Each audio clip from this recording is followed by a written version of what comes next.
Bir zamanlar uzak bir dağ köyünde yaşayan Usta Lin adında bir Taoist bilge vardı. Usta Lin çevresindeki her şeyle uyum içinde yaşar, evrenin ritmini dinlerdi. Onun bilgeliği köy halkı için bir ışık gibiydi. Bir gün genç bir öğrenci Tian ona sordu. "Usta, Tao'yu anlamak istiyorum. Evrenin dengesi nedir?" Usta Lin, Tian'ı köyün yakınındaki sakin bir nehre götürdü. Nehrin yanında durarak bir avuç su aldı ve yere döktü. "Bu su nereye gitti?"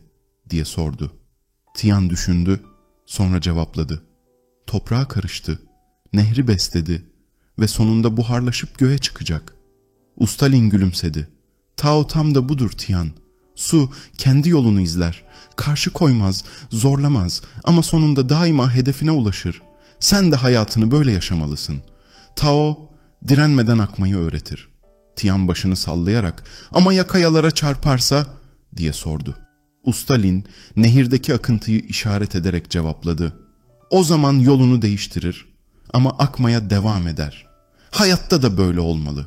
Engeller geldiğinde direnmek yerine uyum sağlamalıyız. Tao en büyük gücün esneklikte olduğunu öğretir." Tian ustasının sözlerini düşünerek nehir kenarında uzun süre sessizce oturdu. O andan sonra hayatın her anında nehir gibi akmayı öğrenmeye çalıştı. Evrende bir denge var ve biz de onun bir parçasıyız. Taoizm, evrenin büyük düzenine uyum sağlamayı öğreten sade ama derin bir felsefedir. Lao Tzu'nun dediği gibi, Tao her şeyin başlangıcıdır ve her şey ona döner. Bu videoda Taoizmin temel ilkelerine inerek evrenin ritmiyle nasıl uyum içinde yaşayabileceğimizi keşfedeceğiz. Kendinizi hayatın akışına bırakmaya hazır mısınız?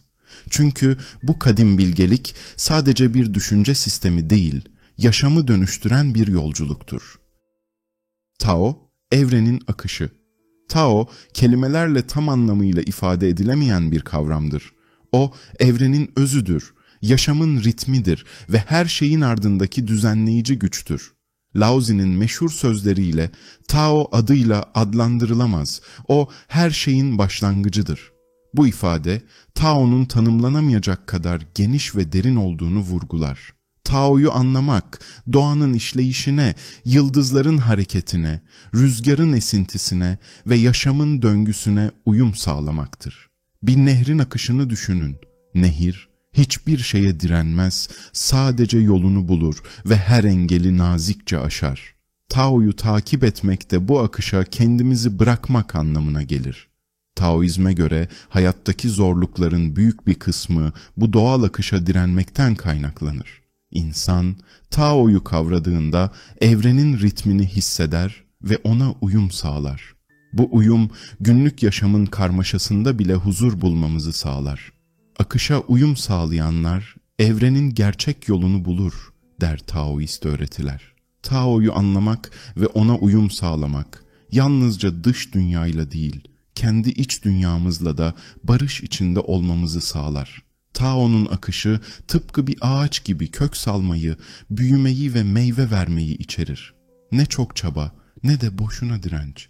Yalnızca varoluşun kendisine teslim olmak. Wu Wei, çabasız eylem. Wu Wei, Taoizmin bilgelik dolu öğretilerinden biridir ve tam anlamıyla çabasız eylem veya doğal akışla uyum içinde olmak anlamına gelir. Ancak bu, tembellik veya hareketsizlik anlamına gelmez. Wu Wei, gereksiz çabayı bırakmak ve doğanın akışına uyum sağlamaktır. Bir nehir düşünün. Su, kayalıklara çarptığında direnmez, onun etrafından dolaşır ve yoluna devam eder. İşte Wu Wei, bu doğallığı ve esnekliği temsil eder. Lao Tzu bunu şu şekilde ifade eder. En yumuşak olan, en sert olanı yener. Su gibi olmak, Wu Wei'nin özüdür. Hem güçlü hem de esnek, hem sabırlı hem de kararlı. Wu Wei, günlük yaşamda nasıl uygulanır? Zor bir karar anında kendinizi zorlamak yerine durup akışa kulak verin. Cevap genellikle baskı olmadan gelir. Tıpkı rüzgarın ağaçların dallarını nazikçe hareket ettirmesi gibi Wu Wei de yaşamın karmaşasında nazik bir rehberdir. Bu felsefe yalnızca doğaya uyum sağlamakla kalmaz, aynı zamanda kişinin içsel huzurunu da artırır. Doğa acele etmez ama her şeyi başarır, der Laozi. Wu Wei, hayatta acele etmeden her şeyi zamanında ve olması gerektiği gibi yapmayı önerir. Zorlamadan doğal bir şekilde yaşamak. Wu Wei, modern hayatın karmaşasında bile huzur bulmanın bir yoludur. Herkesin aradığı denge, Wu Wei'nin akışkan doğasında saklıdır. Yin ve Yang, karşıtların uyumu, Taoizmin belki de en tanınmış simgesi Yin ve Yang'dır. İki zıt gücün birbiriyle çatışmak yerine nasıl bir bütün oluşturduğunu anlatır. Siyah ve beyaz, gece ve gündüz, sessizlik ve ses, her şey bu döngüde yer bulur. Yin, dişil, pasif ve karanlık enerjiyi temsil ederken, Yang, eril, aktif ve aydınlık enerjiyi ifade eder. Ancak bu iki güç asla birbirinden bağımsız değildir. Bu uyum, evrenin nasıl işlediğini anlamak için bir rehberdir. Karanlık olmadan ışık, sessizlik olmadan ses olmaz, der Taoist bilgelik. Örneğin, kışın soğukluğu, yazın sıcağını daha değerli kılar. Yin ve Yang'ın dansı, doğanın, ilişkilerin ve yaşamın ta kendisidir. Hayatın zorlukları ve kolaylıkları da bu döngünün bir parçasıdır. İnsan bazen başarısızlıkların hayatını ele geçirdiğini düşünebilir.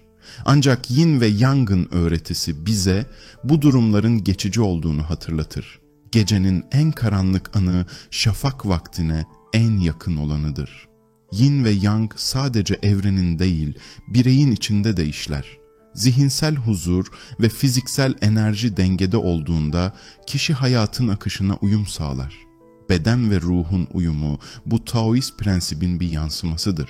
Sonuç olarak Yin ve Yang bize şunu öğretir: karşıtlıklar hayatın bir gerçeğidir. Bu karşıtlıkları kabullenmek gerçek dengeyi bulmanın anahtarıdır. Hayatın hem inişleri hem de çıkışları anlam ve uyumun parçasıdır. Doğa ile uyum. Taoizm, insanın doğanın bir parçası olduğunu vurgular. Doğa, evrenin en saf ve mükemmel akışıdır. Taoist felsefeye göre insan doğaya ne kadar uyum sağlarsa ruhsal ve zihinsel dengeye o kadar çabuk ulaşır.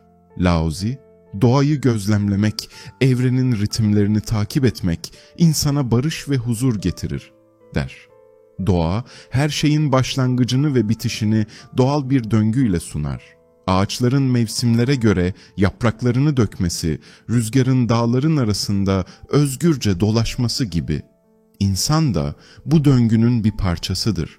Bir suyun akışını gözlemleyin. Su, doğanın akışına karşı koymaz. En zorlu kayalıkların etrafından dolaşır ve yoluna devam eder. Taoizm, bu akışa uyum sağlamak için çaba göstermemenin önemini öğretir. Wu Wei, yani çabasız eylem, bu öğretinin temel taşlarından biridir. Doğayla uyum sağlamak basit bir gözlemden çok daha fazlasıdır.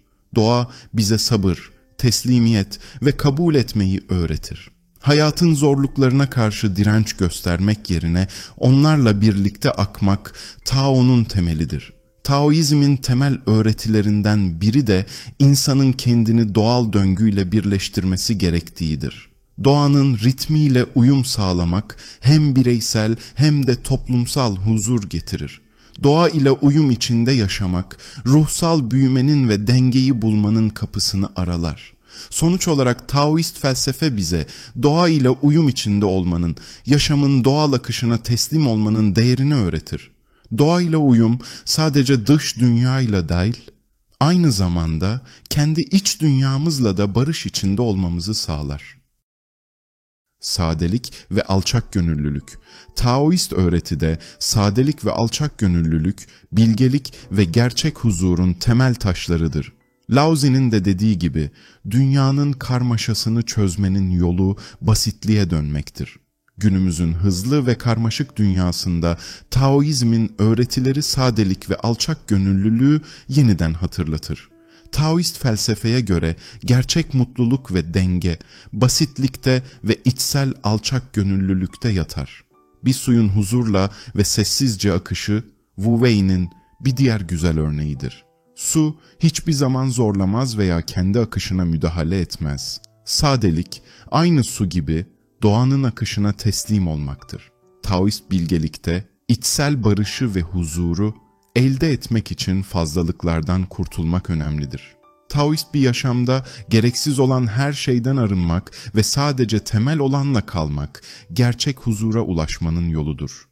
Alçak gönüllülük, Taoizmin ahlaki bir ilkesi olarak insanın evrenle uyum içinde olmasını sağlar. Kibir ve ego, Taoist bakış açısına göre doğayla uyumsuzdur. Laozi'nin öğretisinde en yüksek zirveye ulaşan kendini alçaltandır ifadesi de bu anlayışı vurgular. Taoist felsefe bize sade bir yaşam tarzı sunar. Gereksiz mal varlıklarından, hırs ve açgözlülükten arınarak içsel huzuru bulmamızı sağlar. Basitlik hem bireysel mutluluğun hem de toplumsal barışın temelidir. Sonuç olarak Taoizmin öğretileri hayatın karmaşasını basitleştirerek içsel huzuru ve dengeyi bulmayı öğretir. Sadelik ve alçak gönüllülük gerçek Taoist bilgelik için önemli öğelerdir ve evrenle uyum içinde bir yaşamın kapısını açar. Taoizm, hayatın karmaşasını sadeleştirip dengeyi bulmamıza yardımcı olan kadim bir felsefedir. Bu videoda Tao'nun temel öğretilerinden Wu Wei'ye, doğayla uyum sağlamaktan yaşamın akışını kabul etmeye kadar hayatımızı yönlendirebilecek prensipleri keşfettik. Alan Watson dediği gibi, gerçek Taoist kendini evrenle bir olarak görür ve onun akışına tam anlamıyla teslim olur. Doğal olanın zaten en doğru olan olduğunu bilir. Tao, hiçbir çaba göstermeden akıp giden bir nehirdir ve biz de onun bir parçasıyız. Hayatın akışında uyumu bulun ve Tao'nun yolunu keşfetmeye devam edin. Hoşça kalın ve Tao ile kalın.